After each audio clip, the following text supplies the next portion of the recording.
Welcome everyone. Welcome to another episode of wealth talk by వివేకం. So ఒక పక్క చూస్తేనేమో చైనా, హాంకాంగ్ యొక్క మార్కెట్స్ ఏమో దూసుకెళ్ళిపోతున్నాయి. అంటే కేవలం ఒక సెప్టెంబర్ నెలలోనే అరౌండ్ 17, 18, 20% పైగా పెరిగిన మార్కెట్స్. ఆఫ్ కోర్స్ ఆ యొక్క కంట్రీస్ లో వారి యొక్క రిజర్వ్ బ్యాంక్ వచ్చేసి స్టిమ్యులస్ ప్యాకేజ్, గవర్నమెంట్ కూడా full fledged focus with stimulus. ఆ ఏదైతే స్టాగ్నేటెడ్ గా ఉన్న హౌసింగ్ సెక్టర్ ఉందో దాని నుంచి బయటపడటానికి ఇంట్రెస్ట్ రేట్స్ తగ్గడం. అదే కాకుండా వారి యొక్క రిజర్వ్ బ్యాంక్స్ లో కూడా ఏమంటారంటే ఆ ఇంట్రెస్ట్ రేట్ యొక్క ఇంపాక్ట్ వల్ల మనీ సర్క్యులేషన్ లోకి సిస్టమ్ లోకి తెచ్చడం. అంటే మార్టగేజ్ ఉన్న వాళ్ళకి కూడా ఇంట్రెస్ట్ రేట్ తగ్గిస్తే ఎంతో ఇంట్రెస్ట్ అనేది వాళ్ళకి తగ్గిద్ది, మన కన్జ్యూమర్స్ లేకపోతే హోమ్ ఓనర్స్. ఆ ఇన్కమ్, ఆ మనీ అంతా కూడా సిస్టమ్ ఎలాగైనా మార్కెట్ లోకి వచ్చేసిద్ది. కాబట్టి it will definitely kind of jump start the economy అని చెప్పాలి. చాలా రోజుల నుంచి చూస్తా ఉన్నాం. అంటే చైనా గురించి కానీ ఎక్కువ వరకు నెగిటివ్ న్యూస్ ఉన్న సమయంలో ఈ సెప్టెంబర్కి వచ్చేసరికి కేవలం ఒక 15 రోజుల్లోనే ఒక చైనా, హాంకాంగ్ కలిపితే అరౌండ్ $3 ట్రిలియన్ పెంచుకున్నాయి వాళ్ళ ఎకానమీని. సో అదేం చిన్న మాట కూడా కాదు. సో ఒక పక్క చైనా ఏమో దూసుకెళ్ళిపోతుంది. అండ్ నెక్స్ట్ డౌట్ రావాల్సింది అంటే ఇండియా ఎలా ఉంది ఈ వారం ఒక్కటే, ఈసారి వారం అనే కాకుండా ఈ దగ్గర రోజుల్లో చూస్తే మాత్రం కొంచెం కరెక్షన్ కి దగ్గరగా ఉందా, ఏదైనా పలానా స్టాక్ కూడా కరెక్ట్ అవుతుందా, లేకపోతే ఓవరాల్ మార్కెట్ ఏదైనా కరెక్షన్ కి దగ్గరకు ఉందా అని అందరి మైండ్ లో ఉండే క్వశ్చనే. సో ప్రసాద్ గారు, ఇన్ జనరల్ అసలు కరెక్షన్ అని ఎప్పుడు అంటాం? అండ్ ఇది కరెక్షన్ సమయం అంటారా అంటే మన మార్కెట్స్ కి? మార్కెట్లో ఎప్పుడైనా సరే కరెక్షన్ అని చెప్పాలి అంటే ఒక స్టాండర్డ్ డెఫినేషన్ కానీ అందరూ యాక్సెప్ట్ చేసేటువంటి నామ్ ఏమీ లేదు.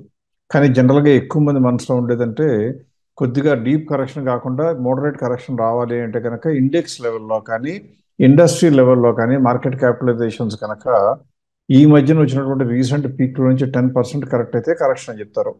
ఎందుకు ఇది చాలా ఇంపార్టెంట్ అవుతుందంటే 10% కనుక కరెక్షన్ వచ్చేస్తే అప్పుడు దాకా కొద్దిగా గొప్ప ఇన్యాక్టివ్గా ఉన్న ఇన్వెస్టర్లు అందరూ కూడా, అంటే హెచ్ఎన్ఐస్ ఎవరైనా కనుక ఇన్వెస్ట్మెంట్ చేద్దాము మార్కెట్లు బాగా హై రేట్లో ఉన్నాయి అనుకుంటే ఆగిన వాళ్ళందరూ కూడా అలా 10% పడిపోగానే అలర్ట్ సిస్టమ్ పెట్టుకుంటారు ఎక్కువ మంది. ఒకవేళ వాళ్ళు పెట్టుకోకపోయినా వాళ్ళ ఫండ్ మేనేజర్ వాళ్ళకి సార్ మార్కెట్లో 10% కరెక్షన్ వచ్చింది కొనుక్కుందాం అంటారు. ఎందుకు కొనుక్కుందాం అంటారు అంటే మనకు అర్థం కావాల్సింది ఏంటంటే స్టాటిస్టికల్గా కనుక చూసినట్లయితే ఎప్పుడైనా మార్కెట్ కనుక 10% కరెక్షన్ అయిపోయినప్పుడు, ఒకవేళ ఇప్పుడు కావచ్చు, రేపు కావచ్చు, తర్వాత కావచ్చు, అలా కరెక్షన్ అయినప్పుడు కనుక ఏది కొనాలో తెలియకపోయినా సరే కేవలం ఇండెక్సే కొనుక్కున్నా కూడా, మళ్ళీ చెప్తున్నాను, మార్కెట్లో కనుక కరెక్షన్ 10% వస్తే ఆ తర్వాత కాలంలో ఇంకా పడిపోవచ్చు. కానీ 10% కరెక్షన్ వచ్చినప్పుడు కనుక ఎవరైనా ఫ్రెష్గా మనీ ఇన్వెస్ట్ చేసి వాళ్ళు 5 సంవత్సరాల పాటు వెయిట్ చేయగలను నాకు పర్వాలేదు అనుకుంటే వాళ్ళందరికీ కూడా బ్యాంకులు ఇచ్చే రేట్ కన్నా డబల్ రిటర్న్, అంటే బ్యాంకుల్లో 6% వస్తుంటే దాదాపుగా 12% పర్ ఇయర్ చొప్పున నెక్స్ట్ 5 ఇయర్స్లో దాదాపుగా 90%, 94% వరకు వచ్చిన దాఖలాలు ఉన్నాయి. అంటే అర్థం ఏంటి? మార్కెట్ కనుక 10% పడిపోతే మనకి మనం ఊహించలేనంత, బ్యాంకులతో పోలిస్తే ఊహించలేనంత, మీరు నేను కొద్ది కొద్దిగా చిన్న మొత్తాలు పెడితే మనకి 20% వస్తే బాగుండని కోరుకుంటాము. కరెక్ట్, తప్పేం కాదు. కానీ హెచ్ఎన్ఎస్ మాత్రం పెద్ద పెద్ద అమౌంట్ ఇన్స్టిట్యూషన్స్ దగ్గర ఉండేవాళ్ళు కనుక 12% వస్తుంది అనుకుంటే ఖచ్చితంగా అందులో ఇన్వెస్ట్ చేయడానికి ముందుకు వస్తారు. అటువంటి వారికి దాదాపుగా 94% వరకు ఛాన్స్ ఉంటుంది. అందువల్ల ఎప్పుడు కూడా 10% అనేది క్రిటికల్ ఫ్యాక్టర్. మరి ఇండియాలో ప్రస్తుతం ఉన్న మార్కెట్లో కరెక్షన్ వచ్చింది కాబట్టి 2 రోజులు 3 రోజులు ఆల్రెడీ కరెక్షన్లోకి వచ్చిందంటే రాలేదు. ఇండెక్స్ పరంగా ఇంకా కరెక్షన్ రాలేదు. కాబట్టి ఇలా బోలెడంత డబ్బులు మార్కెట్లో విరివిగా ప్రవహించే అవకాశం వెంటనే ఉందా? లేదు. కానీ ఎట్ ద సేమ్ టైం ఇంకోటి కూడా మనం ఏం చెప్పాలి, ఇండెక్స్కిను ఇండస్ట్రీ క్యాపిటలైజేషన్కి 10% అప్లై అయినట్లయితే ఇండివిజువల్ స్టాక్లో మాత్రం ఒక్కొక్క స్టాక్ చాలా ఎక్కువ వాలటాలిటీ ఉంటుంది. కాబట్టి ఏ స్టాక్ అయినా సరే రీసెంట్గా వచ్చిన పీక్లో నుంచి కనుక 20% కరెక్ట్ అయిపోతే ఆ స్టాక్ వరకు కరెక్షన్ వచ్చిందంటారు. అయితే ప్రైస్ కరెక్షన్ మూలంగా ఎప్పుడు కూడా స్టాక్ కొనుక్కోవడానికి ధైర్యం చేయటం మంచి పని కాదు. ఎందువల్లనంటే ఇండెక్స్ ఎప్పుడు కూడా యాక్టివ్గా మేనేజ్ చేయబడుతూ ఉంటుంది. కాబట్టి అందులో ఏదైనా బ్యాడ్ షేరో పెర్ఫార్మెన్స్ లేని షేర్ ఉంటే ఇండెక్స్ కన్స్టిట్యూషన్ కమిటీ డిసైడ్ చేసి అది తీసేసి ఇండెక్స్లోకి వేరే కంపెనీని పెడుతుంది. కాబట్టి ఇండెక్స్ కొనుక్కోవటం వేరు, స్టాక్లు కొనుక్కోవటం వేరు. అందువల్ల మనం ఏం చేయాలి, స్టాక్లో 20% కరెక్షన్ వస్తే వెంటనే మనకి యాక్టివ్గా అవ్వాలి, అంత మాత్రం కొనమని కాదు. నెక్స్ట్ చేయవలసింది ఏంటి, ఆ కంపెనీకి ఈ మధ్యన జరిగిన పరిణామాల మూలంగా రాబోయే రోజుల్లో ప్రాఫిటబిలిటీ విపరీతంగా దెబ్బతింటుందా అని చూడాలి. అలా కనుక లేనట్లయితే మాత్రం ఇది కూడా కొనుక్కోవడానికి అవకాశం ఉన్నట్లే. అందువలన ఎప్పుడు కూడా మనం చూడవలసింది ఏంటంటే ఇండస్ట్రీస్ కానీ సెక్టర్స్ కానీ చూసేటప్పుడు కరెక్షన్ వస్తే కనుక మీరు ఇంట్లో దాచుకున్న డబ్బులు లేదా వేరొక అసెట్ క్లాసెస్లో, ఫర్ ఎగ్జాంపుల్ మీరు డెట్ ఫండ్స్లోనో బ్యాంక్ డిపాజిట్స్లోనో పెట్టుకుంటే కనుక అది ఇందులోకి ఈక్విటీస్లోకి రావాల్సిన సమయం ఎప్పుడు అంటే ఇండెక్స్ 10% పడిపోతే లార్జ్గా ఎక్కువ అమౌంట్ పెట్టుకోవడానికి, స్టాక్ కనుక 20% కన్నా ఎక్కువ కరెక్ట్ అయిపోయి ప్రాస్పెక్ట్స్ ఏమీ దెబ్బ తినలేదు అనుకుంటే మాత్రం స్టాక్ లెవెల్లో పెట్టుకోవడానికి, మీరు ఇప్పటి వరకు కన్సిడర్ చేసి కొనటానికి భయపడుతూ ఉన్న షేర్లు ఏదైనా అలా కరెక్ట్ అయితే కొనుక్కోవడానికి అది మంచి తరుణంగా భావించవచ్చు. అందువల్ల ఈ రెండు కూడా చాలా ఇంపార్టెంట్. ప్రస్తుతం చూడవలసింది ఏంటంటే ఇండియాలో ఉన్నటువంటి ఇండస్ట్రీలో కూడా మనం చూసేటప్పుడు ఈ రోజున ఇంకా రిజల్ట్స్ రావడం మొదలవలేదు కాబట్టి ఖచ్చితంగా మనం చూడవలసింది ఏంటంటే అటువంటి అవకాశాలు ఎప్పుడు వస్తాయో వచ్చినప్పుడు మనకి అందుబాటులో ఉప్పందించినట్టుగా మీకు ఇన్ఫర్మేషన్ ఇస్తే బాగుంటుంది అనుకుంటాం కాబట్టి మేము ఖచ్చితంగా దానిపైన ఒక కన్ను వేసి ఉంచుతాం. ఇండెక్స్ 10% కరెక్ట్ అయినా చెప్పడం జరుగుతుంది. అలాగే మంచి మంచి స్టాకులు ఏదైనా 20% కన్నా కరెక్ట్ అయితే కూడా మనం ఒకసారి దాని వైపు దృష్టి పెట్టడం మంచిది అని మన ఆలోచన అనమాట. రైట్ అండి. వేరే టాపిక్ లోపలికి వెళ్లే ముందు ఫస్ట్ అండ్ ఫార్మోస్ట్ మన ఒంగోలు ఈవెంట్ గురించి చిన్న update. So Ongole event finalize అయిపోయింది. మన టీం వస్తున్నారు, 2 రోజులు ఫుల్ డే ఉంటారు. అంటే one session, one kind of consultation ఇచ్చే ప్రయత్నం కూడా చేస్తారు. So VKB residency hotel October 19th and October 20th is finalised. Venue కూడా ఫైనలైజ్ అయిపోయింది కాబట్టి ఇంట్రెస్టెడ్ ఉన్న వాళ్ళందరినీ 9100009891 కి వాట్సాప్ చేసి ఒంగోలు అని పెట్టినట్లయితే మన టీం నుంచి ఎవరో ఒకరు కాంటాక్ట్ చేసి అపాయింట్మెంట్ ఫిక్స్ చేస్తారు. సో అపాయింట్మెంట్ ఫిక్స్ చేసినట్లయితేనే మీరు కూడా మీ డెడికేటెడ్ టైం మన టీం మెంబర్తో ఎవరో ఒకరితో అయినా స్పెండ్ చేయగలుగుతారు. ఉన్న క్వశ్చన్స్, ఉన్న క్లారిఫికేషన్స్ అన్ని కూడా అయిపోయాక then you can move forward with whatever. So తప్పకుండా త్వరగా ఈ నెంబర్ కి సంప్రదించి ఈ కైండ్ ఆఫ్ ఒంగోలు అని పెట్టినట్లయితే ఆ స్లాట్ అనేది కన్ఫర్మేషన్ మన టీమ్ సైడ్ నుంచి చేస్తారు. సో నెక్స్ట్ ప్రసాద్ గారు, అంటే క్వార్టర్ ఎండ్కి వచ్చేసాము. అఫ్ కోర్స్ కొత్త క్వార్టర్ రాబోతుంది. వచ్చే వారం లోపల మేబీ 1-2 కంపెనీస్ కూడా రిజల్ట్స్ డిక్లేర్ చేయడం మొదలు పెడతారు. అవి చేసినప్పుడు మనం ఎలాగో రిజల్ట్స్ నే ఫోకస్ తీసుకుని ఆ యొక్క కంపెనీస్ ని స్పెషల్ గా అనలైజ్ చేస్తాం. కానీ ఇన్ జనరల్ ఈ క్వార్టర్ అయిపోయే సమయానికి వచ్చేసరికి ఈ క్వార్టర్ లో కూడా మనం చాలా కంపెనీస్ కొన్ని ఐడెంటిఫై చేసాం, ఇండస్ట్రీస్ ఐడెంటిఫై చేసాం. ప్రతి ఒక్క కంపెనీకి మనం ఎలాగో ఫేర్ ప్రైస్ ఇస్తాం.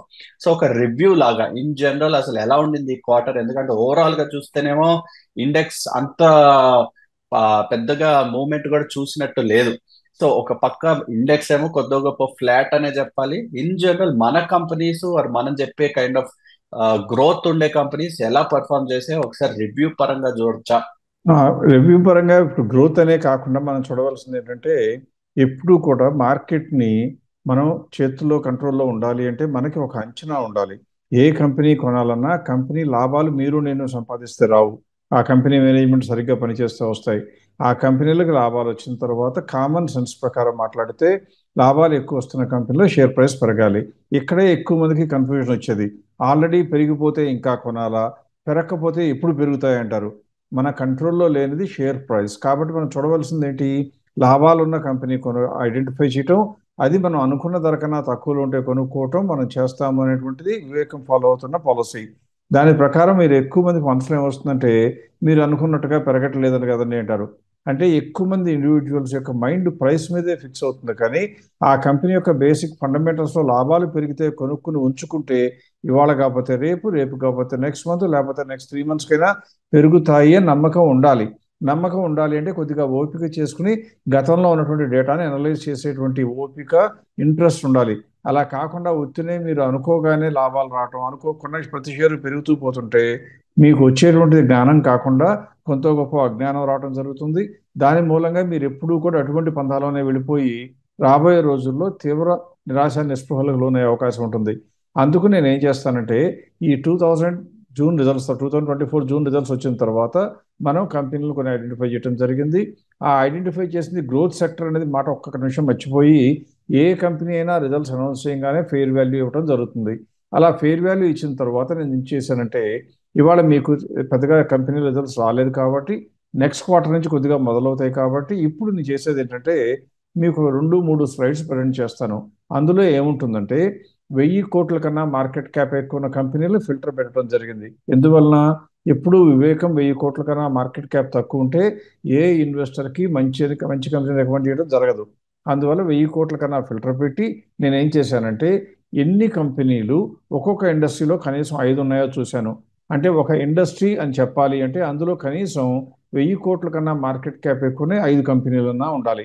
అలా కనుక ఉన్నట్లయితే ఇండస్ట్రీగా లెక్క వేసి ఇప్పుడు మీకు ప్రజెంట్ చేయబోయేది ఏంటంటే ఆ కంపెనీలన్నీ కలిపి అందులో 5 ఉండొచ్చు, 50 ఉండొచ్చు ఒక ఇండస్ట్రీలో. అన్నిటికీ కలిపి రిజల్ట్స్ వచ్చిన తర్వాత, జూన్ రిజల్ట్స్ వచ్చిన తర్వాత మార్కెట్ క్యాప్ ఎంత ఉంటుందని మనం ఊహించామో లెక్క వేయడం జరిగింది. అది ఒక కాలం. అంటే మార్కెట్ క్యాప్ రిజల్ట్స్ వచ్చిన రోజు ఎంత ఉండింది. ఆ తర్వాత అదే రోజున ఎంత మనం ఎక్స్పెక్ట్ చేసామో కూడా ఇవ్వడం జరుగుతుంది. అంటే రిజల్ట్స్ రోజున ఉన్నటువంటి మార్కెట్ క్యాప్ ఎంత, మనం ఎక్స్పెక్ట్ చేసిన మార్కెట్ క్యాప్ ఎంత, అప్పుడు గ్యాప్ ఎంత ఉంది. దీంతో మీకు ఏమొస్తుంది, ఈ ఇండస్ట్రీలో మనం ఐడెంటిఫై చేసినటువంటి కంపెనీలు అన్నీ కలిపి అంటే గ్రోత్ ఉన్నా లేకపోయినా కూడా వాటికి ఎంత గ్రోత్ ఉందో చూడటం, ఎంత గ్రోత్ గ్యాప్ ఉందో చూడటం జరిగింది. ఆ తర్వాత ఏం చేశానంటే ఇవాళ రోజున అంటే అక్టోబర్ 4వ తారీఖు మనం ఉన్నాం కాబట్టి అక్టోబర్ 4వ తారీఖున మార్కెట్ క్యాప్ ఎంత ఉందో కూడా చూడటం జరుగుతుంది. అప్పుడు మీకు ఏం జరుగుతుందంటే పక్కన ఒక కాలంలో కాటప్ అని ఒక కాలం పెట్టాను. అందులో ఏం జరుగుతుందంటే ఎన్ని కంపెనీలు ఎంత మేరకు పెరిగాయో కూడా కనపడుతుంది. దాన్ని బట్టి మీకు ఏమర్థం అవుతుంది, మనం అనుకున్న దానికి అందుబాటులోకి వచ్చాయా లేదో, మనం అనుకున్న ఎక్స్పెక్టెడ్ మార్కెట్ ప్రైస్కి వచ్చాయా లేదో తెలుస్తుంది. అది చూసిన తర్వాత ఇప్పుడు మీకు అందరికీ కావాల్సింది ఇప్పుడు ఏం కొనుక్కోవాలి అండి అంటారు. అది ఆఖరిలో ఇంకొక కాలం వేయడం జరిగింది, గ్యాప్ నవ్ అని. ఇవన్నీ కూడా మీకు నేను ఎక్స్ప్లెయిన్ చేయడానికి ప్రయత్నం చేస్తాను. ఒక్కసారి నా స్క్రీన్నే కనుక మీరు ఫోకస్ చేసినట్లయితే మొట్టమొదటి అన్నిటికన్నా పైన ఫుడ్ ప్రాసెసింగ్ కనబడుతుంది. ఒక ఇండస్ట్రీయో 2 ఇండస్ట్రీలో నేను ఎక్స్ప్లెయిన్ చేస్తే మొత్తం టేబుల్ అంతా మీకు అర్థం అవడానికి వీలవుతుంది. మీరు యూట్యూబ్లో వీడియో చూసేటప్పుడు ముందుకి వెనక్కి ఇష్టం వచ్చినట్టు వెళ్ళొచ్చు కాబట్టి 2-3 స్లైడ్లు ప్రజెంట్ చేసినా మళ్ళీ మళ్ళీ నేను చెప్పవలసిన అవసరం ఉండదు. సో ఫుడ్ ప్రాసెసింగ్ ఇండస్ట్రీ చూస్తే 9 కంపెనీస్ అందులో ఇండస్ట్రీలో 1000 కోట్ల కన్నా ఎక్కువ ఉన్నాయంటే రిజల్ట్స్ డే రోజున 46,189 క్రోర్స్ మార్కెట్ క్యాప్ ఉంటే మన సిస్టమ్ అనౌన్స్ చేసింది ఎక్స్పెక్ట్ చేసింది ఎంత, 59,000 కోట్లు మార్కెట్ క్యాప్ అవుతుంది అనుకుంది. కానీ మార్కెట్ క్యాప్ ఇప్పుడు ఎంత వచ్చింది, 58,411 ఇవాళ రోజున. అంటే అర్థం ఏంటి, ఆ రిజల్ట్స్ వచ్చే నాటికి 27.87% ఉంటుంది గ్యాప్ అనుకుంటే అందులో ఎంత క్యాచ్అప్ అయింది, ఓన్లీ 26.76. ఫుల్గా క్యాప్చర్ కాలేదంటే ఒకవేళ అయ్యి ఉండొచ్చు 2-3 రోజుల క్రితం, కానీ ఇవాళ రోజు చూస్తే మాత్రం ఇంకా 26.76 క్యాప్చర్ అయిందంటే అంతకుముందు నుంచి తగ్గింది కూడా తీసుకుంటుంది కన్సిడరేషన్లోకి. ఇంకా ఎంత పెరగడానికి ఛాన్స్ ఉంది, 1.12. కాబట్టి ఇండస్ట్రీలో మనం కొనుక్కోవడానికి అవకాశం వెతకచ్చా, ప్రస్తుతం ఉన్న పరిస్థితిని బట్టి చూస్తే కూడదు, మనం వెతకకూడదు. ఎందువలన, కేవలం 1% ఉన్న ఇండస్ట్రీలోకి వెళ్ళే కన్నా ఎక్కువ స్కోప్ ఉన్న ఇండస్ట్రీలోకి వెళ్ళాలి. అందువలన ఈ ఇండస్ట్రీలోకి అంతగా దృష్టి పెట్టనవసరం లేదు. ఈ ఇండస్ట్రీలో ఏదైనా కంపెనీ మంచి రిజల్ట్స్ అనౌన్స్ చేసి బ్రహ్మాండమైన పెర్ఫార్మెన్స్ ఇచ్చి దానికి గ్యాప్ విపరీతంగా ఉంటే ఆలోచించాలే కానీ యూజువల్గా ఇందులో అవకాశాలు తక్కువ అని గమనించాలి. అంటే ఈ ఇండస్ట్రీ దాదాపుగా ఫుల్లీ ప్రైస్డ్ అనమాట. Next oil drilling and oil ఎక్స్ప్లోరేషన్లో స్కోప్ కనపడినా కానీ నేను కావాలని అది అవాయిడ్ చేస్తున్నాను. కారణం ఇందులో ఎక్కువ పబ్లిక్ సెక్టర్ అండర్టేకింగ్స్ ఉండటం. వాళ్ళు చేసేది ఏంటంటే వాళ్ళకి లాభం ఎంత రావాలో లాభం ఎంత రాకూడదో ప్రభుత్వ నిర్ణయాల ప్రకారం ఆధారపడి ఉంటుంది. అందువల్ల లాభాలు వచ్చే అవకాశం ఉన్నా మన సిస్టంలో కనపడుతున్నా కానీ గవర్నమెంట్ ఇన్ఫ్లుయెన్స్ ఉన్న కంపెనీల్లో మనం యూజువల్గా అటువంటి అంచనాలు కట్టి ముందుకు వెళ్ళటం కొద్దిగా ప్రమాదకరం. అది వదిలిపెట్టినట్లయితే నెక్స్ట్ ఫార్మాస్యూటికల్స్ 76 కంపెనీలు ఉంటే అందులో 2024 జూన్లో చూస్తే సేల్స్ 2% పెరిగితే ప్రాఫిట్లు 7.8% పెరిగాయని, ఆ రోజుకి 19 లక్షల కోట్ల మార్కెట్ క్యాప్ ఉంటే మనం ఎక్స్పెక్ట్ చేసిన అన్ని కలిపి 76 కంపెనీలు కలిపి 26 లక్షల కోట్లు అవుతుందని 38% పెరుగుతుంది అనుకున్నాం. ఎంతవరకు పెరిగింది, 23% పెరిగింది. కొన్ని కంపెనీలు ఎక్కువ పెరిగి ఉండొచ్చు, కానీ ఈ కంపెనీలన్నీ కలిపి ఎంత పెరిగినాయి, 23%. అందువల్ల ఇప్పుడు ఎంత గ్యాప్ ఉంది, ఇంకా 15.56. మీకు వెంటనే కొద్దిగా నీరసం రావచ్చు, 15% ఏమంటే ఇందులో కూడా అవకాశాలు ఏవేమో అంటారేమో. 76 కంపెనీలు ఉన్న ఇండస్ట్రీలో కొన్ని కంపెనీలో 0% ఉండొచ్చు, కొన్ని కంపెనీలో 45% ఉండొచ్చు. అందువల్ల ఫార్మాస్యూటికల్ వైపు మనం దృష్టి పెట్టి మంచి కంపెనీలు ఉన్నాయేమో ఐడెంటిఫై చేయడానికి ప్రయత్నించాలి. పోయిన వారం మీరు వీడియో చూసినట్లయితే అందులో ఫార్మాస్యూటికల్స్ కవర్ చేయడం జరిగింది కాబట్టి అందులో ఎన్ని కంపెనీలకి 30% కన్నా స్కోప్ ఎక్కువ ఉందో కూడా వివరంగా మనం చర్చించాం. అందువల్ల మీరు కనుక మీలో ఎవరైనా ఆ వీడియో చూడకపోతే లాస్ట్ వీక్ వీడియో చూడండి, ఫార్మాస్యూటికల్ స్టాక్లో కూడా కనపడుతుంది. ఇలా మీరు చూస్తూ పోయినట్లయితే గ్రీన్ కలర్లో ఉన్నాయన్నీ కూడా రిజల్ట్స్ అనౌన్స్ చేసిన తర్వాత పెరిగినటువంటి ఇండస్ట్రీలు. అలా క్రిందకి అన్నింటికన్నా బాటంలోకి వెళ్ళినట్లయితే మీకు మైనస్ కనపడుతుంది చూడండి ఇక్కడ. అంటే అర్థం ఏంటి, ఇవన్నీ కూడా రిజల్ట్స్ వచ్చిన తర్వాత తగ్గిన ఇండస్ట్రీలు. మనం ఎక్స్పెక్ట్ చేసింది ఎంతైనా కానివ్వండి, కానీ రిజల్ట్స్ వచ్చిన తర్వాత మార్కెట్ క్యాపిటలైజేషన్ తగ్గింది అంటే ఆ ఇండస్ట్రీలు సఫర్ అయ్యాయి. ఎక్కడి నుంచి మొదలైంది, పవర్ జనరేషన్తో మొదలు పెడితే trading, entertainment, banking, hotels, engineering, ఇలా పోతూ పోతూ చివరి మెటల్ వరకు. మెటల్ అంటే మనందరికీ తెలుసు, ఈ ఎప్పుడైతే మైనింగ్ ట్యాక్స్ విధించడానికి సెంట్రల్ గవర్నమెంట్ సుప్రీంకోర్టు పర్మిషన్ ఇచ్చిందో వాటి యొక్క ప్రాస్పెక్ట్స్ దెబ్బతిన్నాయని, దాంతో దాదాపుగా దాని డ్యామేజ్ అంతా అయిపోయింది. ఇక కొత్తగా వచ్చే డ్యామేజ్ లేదు. కాబట్టి ఇక నుంచి ఇంకా పడిపోవడానికి అవకాశం తక్కువ. పైగా ఇంతకు ముందే యశ్వంత్ చెప్పినట్లుగా చైనాలో స్టిమ్యులస్ ఇవ్వడం మూలంగా metal industries across the world are actually looking up. కాబట్టి బ్యాడ్ పీరియడ్ దాదాపుగా అయిపోవచ్చిందని మాత్రం మనం భావించవచ్చు. ఈ స్లైడ్స్ మూలంగా, ఈ 3 స్లైడ్లు మీకు చూపించిన వాటి మూలంగా మీకు అర్థమయ్యేది ఏంటంటే, ఇండస్ట్రీలు మనం ఎక్స్పెక్ట్ చేసిన తర్వాత కొద్ది గొప్ప ఆ దిశలోనే, ఆ డైరెక్షన్లోనే మూవ్ అవుతున్నట్టుగా ఎక్కువ కంపెనీలు కనపడుతున్నాయి. ఇండస్ట్రీలో దాదాపుగా 3 వంతులు అంటే 75% ఆఫ్ ద ఇండస్ట్రీస్ మనం అనుకున్న డైరెక్షన్లోనే మూవ్ అయినాయి. కాబట్టి కావాల్సింది ఏంటి? లాభాలను ఆధారం చేసుకుని కంపెనీలు స్థూలంగా మూవ్ అవుతూ ఉంటాయి. అందువలన ఎప్పుడు కూడా లాభాల ఆధారంగా చేసుకుని స్టాక్స్ కొనుక్కోవడం మంచిది. కానీ రేటు తగ్గింది కాబట్టి కొంటానో, లేకపోతే ఆ కంపెనీకి ఆర్డర్ వచ్చింది కాబట్టి కొంటానో అనుకుంటే మనం అంచనాలు మరీ విపరీతంగా కట్టినట్లు అవుతుంది. అది కొద్దిగా ప్రమాదకరమని గమనించాలి. సో ఈ రోజు రిజల్ట్స్ ఎక్కువ రాలేదు కాబట్టి మనం ఇందులో ఏదైనా ఒకటో రెండో ఇండస్ట్రీలు ఐడెంటిఫై చేద్దాం. లాస్ట్ వీక్లో ఐడెంటిఫై చేయని ఇండస్ట్రీ ఏదైనా తీసుకుని ఆ ఇండస్ట్రీ వైపు దృష్టి పెట్టి మనం వెంటనే రిజల్ట్స్ వచ్చిన వెంటనే అందులో కొనుక్కోవడానికి అవకాశాలు ఉన్నాయేమో వెతుక్కోవడానికి ప్రయత్నం చేయటం కొద్దిగా గొప్ప మంచి పని. అంతకన్నా రిజల్ట్స్ స్టార్ట్ అవబోయే సీజన్లో మొదట్లో ఉన్న వారంలో ఎక్కువ డిస్కస్ చేయడం కూడా అంతగా ఉపయోగం ఉండకపోవచ్చు. రైట్ అండి. సో మీరు చెప్పినట్టుగానే ఒకటో రెండో ఇండస్ట్రీ చూద్దాం. ప్రైమరీగా కామెంట్స్ చూస్తే చాలా వరకు ఇప్పుడు న్యూస్ కూడా కొద్దో గొప్ప అప్ స్వింగ్ అని, ఐటీ కొద్దో గొప్ప హైరింగ్ పెంచుకుంటున్నారు, గెటింగ్ బ్యాక్ ఆన్ ట్రాక్ అని ఒక పక్క చూస్తా ఉంటే ఇంకో పక్క ఏమో లేఆఫ్స్ గురించి న్యూస్ ఎలాగో చూస్తా ఉన్నాం. సో చాలా మంది మన వ్యూవర్స్ కూడా ఐటీ ఇండస్ట్రీ యొక్క kind of focus, IT industry యొక్క ప్రాస్పెక్ట్స్ గురించి చాలా తెలుసుకోవాలని అనుకుంటా ఉన్నారు. ఎలాగూ వచ్చే వారంలో కూడా యూజువల్ గా ఫస్ట్ కంపెనీస్ రిజల్ట్స్ డిక్లేర్ చేసేది టీసీఎస్, ఇన్ఫోసిస్, పెద్ద పెద్ద ఐటీ జాయింట్స్ డిక్లేర్ చేస్తారు. కాబట్టి మేబీ స్పెసిఫిక్ గా ఐటీ ఒకటి చూసి మనం we can conclude this video. Okay Yashwant, IT సెక్టర్లో మనం దృష్టి పెట్టబోయే ముందు ఇవాళ మనం ఏం చేద్దామంటే 1000 కోట్ల మార్కెట్ క్యాప్ అంటే చాలా కంపెనీలు ఉంటాయి. మార్కెట్లో వాలటాలిటీ ఎక్కువ ఉన్నప్పుడు, వార్ ఫియర్స్, సెంటిమెంట్ కొద్దిగా గొప్ప దెబ్బతింటుందేమని భయపడే సమయంలో చిన్న కంపెనీలు విపరీతంగా పడటం, పెద్ద కంపెనీలు కూడా పడినా దాది పడినంతగా పడకుండా ఉండటం ఎప్పుడూ కూడా వస్తూ ఉంటుంది. అందువల్ల మన డబ్బుకి సేఫ్టీ కూడా ఇవ్వాల్సిన బాధ్యత మన మీదే ఉంటుంది. కాబట్టి ఈ రోజుకి ఏం చేద్దామంటే 25,000 క్రోర్స్ కన్నా మార్కెట్ క్యాప్ ఎక్కువ ఉన్న కంపెనీలనే ఫోకస్ చేసి అందులో జూన్ రిజల్ట్స్ ఆధారంగా చేసుకుని వాటికి కూడా గ్యాప్ ఏమన్నా ఉందా, కొనుక్కోవడానికి స్కోప్ ఉందేమో చూద్దాం. అలా కనుక మంచి కంపెనీలే జూన్ రిజల్ట్స్ ప్రకారమే కొనుక్కోవడానికి అనువుగా ఉన్నాయని మనకు తెలిస్తే సెప్టెంబర్ రిజల్ట్స్ అనౌన్స్ చేసినప్పుడు అవి కనుక జూన్తో దాదాపుగా ఈక్వల్గానో కొద్దిగా బెటర్గానో ఉంటే ధైర్యంగా మనం కొనుక్కోవచ్చు. అందువల్ల ఆ కంపెనీలు ఏవి అని చెప్పే బదులు అందులో వచ్చిన 25,000 క్రోర్స్ కన్నా ఎక్కువ ఉన్న అన్ని కంపెనీలని ఒకసారి జల్లెడ పెట్టినట్లయితే ఏ కంపెనీ అనువుగా ఉందో మనకే తెలుస్తుంది. ఇప్పుడు ఐటీ సెక్టర్లో మీరు స్క్రీన్ మీద చూసినట్లయితే ప్రధానంగా ఈ స్క్రీన్లో మీరు చూడవలసింది రైట్ హ్యాండ్ సైడ్ టాప్లో ఏ క్వార్టర్ రిజల్ట్స్ వచ్చాయో కనపడతా ఉంటాయి. అందులో గ్రోత్లో ఉందో లేదో తెలుస్తుంది. ఆ తర్వాత కింద ఉన్న దానిలో బ్లూ కలర్గా వాల్యూస్ వేస్తే ఆఖరిలో ఉన్న రైట్ సైడ్ కాలము గ్యాప్ ఇన్ స్టాక్ అని కూడా కనపడుతుంది. ఇవి రెండింటిపైన దృష్టి పెట్టండి. కంపెనీ పేరు వస్తుంది, గ్రోత్లో ఉందో లేదో, గ్యాప్ ఉందో లేదో. కంపెనీ బాగుండాలి, గ్రోత్లో ఉండాలి, గ్యాప్ 30% ఉంటే ఇవాళ కొనుక్కోవడానికి వీలుంది అని గమనించండి. ఇప్పుడు కోఫోర్జ్ చూసినట్లయితే గ్రోత్లోనే ఉంది, కానీ దానిలో ఉన్న స్కోప్ ఎంత 5.98. అంటే జూన్ రిజల్ట్స్ ప్రకారం అయితే కొనడానికి ఎలిజిబిలిటీ లేదు, ఉంటే కూడా ఉంచుకోవడానికి అనవసరం. తర్వాత నైకా చూసినట్లయితే గ్రోత్లోనే ఉంది, కానీ దానికి కూడా గ్యాప్ ఎంత ఉంది 20.18. మీ దగ్గర స్టాక్ ఉంటే ఉంచుకోవాలి, అంతేగాని కొత్తగా కొనడానికి మాత్రం మన సిద్ధాంతం ప్రకారం 30% గ్యాప్ లేకపోతే ఉపయోగం లేదు. కాబట్టి అంటే మనం కొనం కాబట్టి అది కూడా అనవసరం కొనడానికి.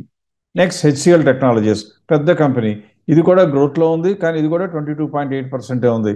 కొత్త మనీ వెళ్ళవలసిన అవసరం లేదు, కానీ మీ దగ్గర స్టాక్ ఉంటే మాత్రం ధైర్యంగా ఉంచుకోవచ్చు. తర్వాత ఒక రకంగా మార్కెట్ లీడర్ అని చెప్పొచ్చు. ఇన్ఫోసిస్ చూస్తే గ్రోత్లో ఉంది, కానీ దానికి ఒక గ్యాప్ ఎంత ఉంది 10.24% ఉంది. ఇది కూడా మీ దగ్గర ఉంటే కొద్దిగా ఉంచుకోవచ్చు, కానీ లేకపోతే మాత్రం డబ్బులు పెట్టి కొనాల్సిన అవసరం లేనే లేదు. ఆ తర్వాత ఎల్టీఐ మైంట్రీ చూద్దాం. ఎల్టీఐ మైంట్రీ చూసినట్లయితే ఇది గ్రోత్లో ఉంది, కానీ దీనికి కూడా గ్యాప్ ఎంత ఉంది కేవలం 15%. కొత్త మనీ అనవసరం, మీకు స్టాక్ ఉంటే మాత్రం ఉంచుకోవచ్చు. ఆ తర్వాత ఇంకొక కంపెనీ ఎంఫసిస్, ఇది కూడా పెద్ద కంపెనీని, పడిపోయిన తర్వాత ఇది గ్రోత్లో ఉంది, ప్రైస్ పడిపోయింది, కంపెనీ యొక్క లాభాలు పడిపోలా, ధర పడిపోయింది. అందువల్ల ఇప్పుడు 23.29. అంటే మీ దగ్గర కనుక స్టాక్ ఉంటే భయపడి అమ్మవలసిన అవసరం లేదు, ఎందుకంటే దాని ఫెయిర్ వాల్యూకి ఇంకా 23% గ్యాప్ ఉంది. తర్వాత పేటిఎం, ఈ కంపెనీ ఎప్పుడైనా సరే కొనడం అనవసరం, ఎందుకంటే అది ఎప్పుడు ఏమవుతుందో తెలియదు, ఏ రెగ్యులేటర్ చేంజ్ చేస్తాడో తెలియదు, పైగా గ్రోత్లో లేదు, కాబట్టి అది ఆల్రెడీ ఓవర్ ప్రైస్ అని కనపడుతుంది. సో మనం ఆ కంపెనీని అంటుకోవడానికి కూడా భయపడతాం. నెక్స్ట్ ఇంకోటి చూడాల్సింది ఒరాకిల్ ఫైనాన్షియల్ సర్వీసెస్, ఓఎఫ్ఎస్ఎస్. అది గ్రోత్లో ఉంది, దాని గ్యాప్ ఎంత ఉంది? 24. సో ఉంటే ఉంచుకోవాలి, కొత్త మనీ వద్దు. నెక్స్ట్ పీబీ ఫిన్టెక్, అది గ్రోత్లో ఉంది కానీ 12% గ్యాప్ ఉంది. సో ఇది కూడా మీరు ఉంటే ఉంచుకోవచ్చు. పెర్సిస్టెంట్ సిస్టమ్స్, మనం చాలామంది క్లయింట్స్కి చెప్పడం జరిగింది, చాలామంది కొనుక్కోవడం జరిగింది, ఇంకా హోల్డ్ చేస్తున్నారు. వాళ్ళకి ఇంకా 18.3% గ్యాప్ ఉంది కాబట్టి ఉంచుకోవాలి, కొత్త మనీకి మాత్రం ఇంకా ఎలిజిబుల్ కాదు. టాటా కన్సల్టెన్సీ పెద్ద కంపెనీ, గ్రోత్లో ఉంది, బ్రహ్మాండమైన కంపెనీ, కానీ 23% గ్యాప్ ఉంది ఇంత తగ్గిన తర్వాత కూడా. కాబట్టి ఇది కూడా కొనడానికి ఇంకా అందుబాటులోనూ వీలుగా లేదు, మీ దగ్గర ఉంటేనే ఉంచుకోవాలి. తర్వాత టాటా ఎలక్సీ, ఇది కూడా మన క్లయింట్స్ చాలామంది కొనడం చెప్పడం జరిగింది, చాలామంది ఇన్వెస్టర్లు కొనుక్కున్నారు. ఇందులో ఇంకా 22.37% గ్యాప్ ఉంది కాబట్టి ఉంటే ఉంచుకోవాలి. ఇది కనుక మధ్యలో చూసినట్లయితే దాదాపుగా ఒకసారి ఆల్మోస్ట్ దాని ఫెయిర్ ప్రైస్ టచ్ అయిపోయి వచ్చేసింది. చూడండి, హైయెస్ట్ మార్కెట్ క్యాపిటల్ ఎంత? 56,547 మార్కెట్ క్యాప్ క్రోర్స్ తగిలింది. మనం ఎక్స్పెక్ట్ చేసినంత 57,936, అంటే వెంట్రుక వాసిలో పై వరకు వెళ్ళి వచ్చింది. ఒకవేళ మీలో ఎవరైనా జాగ్రత్త కూడా అమ్ముకున్నా కూడా నష్టం లేదు, కానీ యాక్చువల్గా అయితే మాత్రం పీక్ వాల్యూ కానీ మార్కెట్ ఎక్స్పెక్టెడ్ ప్రైస్ కన్నా తక్కువ ఉంది కాబట్టి you can still hold on. Next Tata technologies, ఇది టాటా టెక్నాలజీస్ చూసినట్లయితే కేవలం 13.7% ఉంది, గ్రోత్లో లేదు, ఉండకూడదు, మీ దగ్గర ఉన్నా కూడా అమ్మి వేసుకోవాల్సిన కంపెనీ. టెక్ మహీంద్రా చూస్తే గ్రోత్లోనే లేదు, అది ఎంత గ్యాప్ ఉందని కూడా అనవసరం, మన దగ్గర ఉండకూడదు, ఉన్నా ఉంచుకోకూడదు, లేకపోతే కొనకూడదు. విప్రో గ్రోత్లో ఉంది కానీ ఎంత గ్యాప్ ఉంది? 35%. ఇది ఒక్క కంపెనీనే ఇప్పటి వరకు అన్నిటిలో కూడా ఇప్పుడు కూడా కొనడానికి అనువుగా ఉంది, కానీ రిజల్ట్స్ రాబోతున్నాయి కాబట్టి ఇవాళ కొనక్కర్లా. ఒకవేళ విప్రో రిజల్ట్స్ వచ్చి ఏమాత్రం బాగుంటే మిగిలిన కంపెనీల కన్నా ఈ కంపెనీ కొనుక్కోవడానికి ధైర్యంగా ముందుకు వెళ్ళొచ్చు అని చెప్తుంది అనమాట. ఆ తర్వాత జొమాటో అనేది మోస్ట్లీ లాస్ మేకింగ్ కంపెనీ, కాబట్టి అటువంటి కంపెనీలో యూజువల్గా కొనటం అనవసరం, పైగా ఇట్ ఈస్ ఓవర్ ప్రైస్, గ్రోత్లో లేదు, సో ఇది కూడా అనవసరం. స్థూలంగా వీటితో మీకు అర్థమైంది ఏంటంటే ఈ ఐటీ సెక్టర్లో 25,000 కోట్ల కన్నా ఎక్కువ ఉన్న కంపెనీల్లో ఒక్క విప్రో ఒకటే మనం యాక్టివ్గా పర్సూ చేయడానికి అనువుగా ఉంది. మిగిలిన కంపెనీల గురించి జాగ్రత్తగా ఉండాలి, కానీ ఎగిరి గంతు వేసి దూకవలసిన అవసరం మాత్రం లేనే లేదు. ఎక్కువ మంది ఇన్వెస్టర్ల దగ్గర ఈ సెక్టర్లో షేర్లు ఉంటాయి కాబట్టి మీకు వీలైనంత ఎక్కువ కంపెనీలు కవర్ చేయాలనే ఉద్దేశంతో ఇలా చెప్పడం జరిగింది. రైట్ అండి, విత్ దట్ ఈ వారం కంక్లూడ్ చేద్దాం. So again reminder, Ongole event VKB residency October 19th 20th WhatsApp చేసి స్లాట్ ని కన్ఫర్మ్ చేయండి. అలాగే వచ్చే వారం రిజల్ట్స్ ఎలాగో డిక్లేర్ చేయడం స్టార్ట్ చేస్తారు కాబట్టి కంపెనీస్ రిజల్ట్స్ ని స్పెషల్ ఫోకస్ తీసుకుని ఈ వచ్చే నెల ఆ యొక్క కంపెనీస్ ఆ యొక్క ఇండస్ట్రీస్ ఎలా ఉన్నాయో కూడా చెప్పే ప్రయత్నం చేస్తాం. So keep watching, stay tune, see you again next week.